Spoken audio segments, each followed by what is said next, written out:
రాజులకు రాజు ప్రభులో ప్రభు అయిన యేసుక్రీస్తు నామమున మీకు శుభములు. ఈరోజు దేవుడు మనకు అనుగ్రహించిన వాక్య ధ్యానము లూకాసు వార్త 19వ అధ్యాయము 38వ వచనము.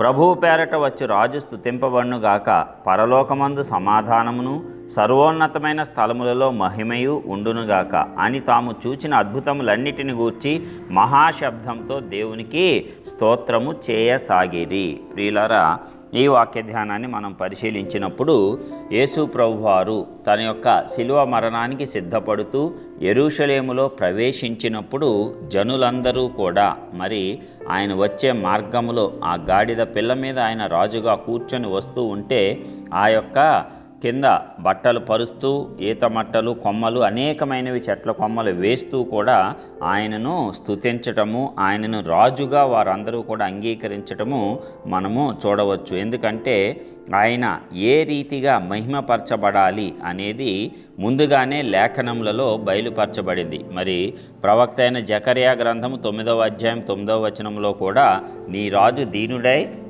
భారవాహకమైన గాడిద పిల్లను ఎక్కి వచ్చును అని చెప్పి ఏదైతే మరి ప్రవక్తల నోట దేవుడు సెలవిచ్చి ఉన్నాడో దానిని ఆ లేఖనం నెరవేరబడినట్లు యేసు ప్రభువారు వచ్చి ఉన్నారు. దానినే మనము మట్టల ఆదివారముగా ఈస్టరు ఆదివారానికి ముందు దినాన్ని మనం జరుపుకుంటూ ఉంటాం. ప్రభువు పేరట వచ్చు రాజు అంటే యేసుక్రీస్తు. ఆయన ఎల్లప్పుడూ కూడా స్తుతింపబడతాడు. ఆయన రాజుగా ఉన్నందుకు పరలోకమందు సమాధానం కలుగుతుందంట, సర్వోన్నతమైన స్థలముల్లో సమస్త మహిమను కలుగుతుందంట.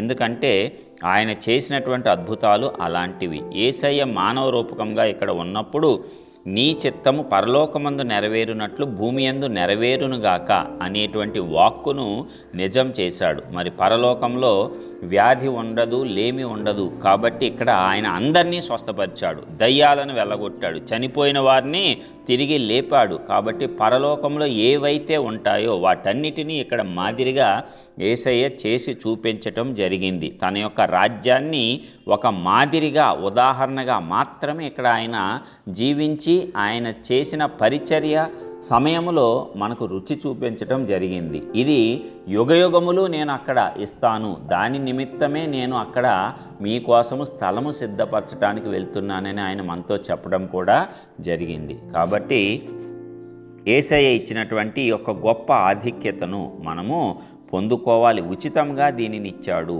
ఎందుకంటే ప్రభువు పేరట వచ్చు రాజు ఆయనే. అలాగే ఏ దావీదుకైతే దేవుడు ప్రమాణము చేసి నీ సింహాసనమును నిత్యము స్థిరపరుస్తాను, నీ సింహాసనం మీద కూర్చొండు ఒకడు నీకు ఉండక మానడు అని ఎవరి గురించి అయితే దేవుడు తన పరిశుద్ధత తోడు అని ప్రమాణం చేశాడో ఆ దావీదు కుమారుడే ఈ యేసయ్య.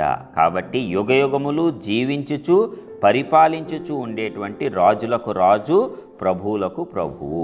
కాబట్టే మనము ఈరోజు ఈ యొక్క మట్టల ఆదివారాన్ని పామ్ సండే అని అంటాం కదా, దానిని జరుపుకుంటాం. అది యెరూషలేములో ప్రవేశించే దినమున యేసయ్యకు లభించినటువంటి ఘన స్వాగతం. దానికి అన్ని రకాలుగా ఆయన అర్హుడు.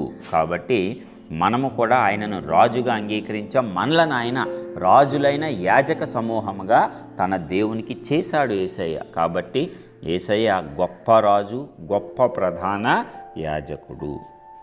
ఆయన స్తుతించాల్సిందే, ఆయనకి ఇవ్వాల్సిన ఘనతను ఆయనకు ఇవ్వాల్సిందే. పరలోకమందు సమాధానం, సర్వోన్నతమైన స్థలముల్లో మహిమ ఆయన ద్వారా మాత్రమే కలుగునుగాక, అవి మనము పొందుకుందుముగాక. ఆమేన్. ప్రార్థించుకుందాం. మహోన్నతుడా, గొప్ప దేవ, రాజులకు రాజైనటువంటి గొప్ప తండ్రి, నీకే స్తోత్రాలు. ఇదిగో మరి నీవు ప్రభువు పేరట వచ్చేటువంటి రాజు నీవే కదా. మరి రాజుగానే మరి నీవు ప్రభు మమ్మల్ని పరిపాలిస్తావు, అదే విధముగా మమ్మల్ని ఆదరిస్తావు, మాకు సమాధానమును మాకు మహిమను అనుగ్రహించేటువంటి దేవ, నిన్ను అంగీకరించినందుకు మమ్మల్ని కూడా రాజులైన యాజకులుగా చేస్తున్నందుకు మీకే స్తోత్రాలు. సమస్త విషయాల్లో మీ ఆదరణిచ్చి నెమ్మదినిచ్చి మీరే మమ్మల్ని నడిపించి కాపాడండి.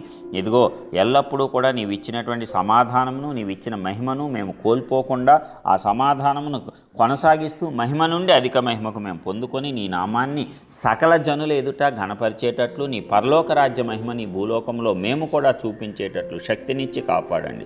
యేసు పరిశుద్ధ నామమున ప్రార్థించి పొందుచున్నాం పరలోకపు తండ్రి. ఆమేన్.